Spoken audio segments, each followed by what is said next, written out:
A feature that can really help you with security in your wireless access point configuration, you may have controls over how much power you put out on the wireless access point.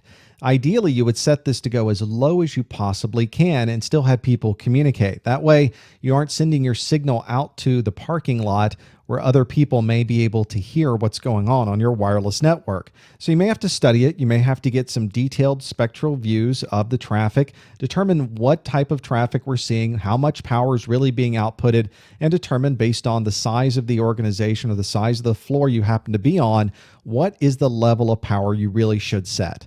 You should also think about the receivers. If somebody has a high gain antenna in the parking lot, they may still be able to hear things even though you've set the power down really, really low. So this is really going to have a dependency on where you're located, and you're going to want to set the power settings accordingly. Obviously, this is not going to be the only thing that you would set to be able to limit access to the wireless network. But again, try to keep it away from other networks and try to keep it as quiet as possible, as low power as possible, but still allow you to operate properly. Along those same lines, it really does make a difference where you put the antenna for your wireless access point, especially if you need to overlap different parts of the organization. You may have a big floor, and it may not be possible to put a single wireless access point in the middle and try to see if everybody can hear that access point. Instead, you may need to layer access points and even overlap some of the channels just a little bit.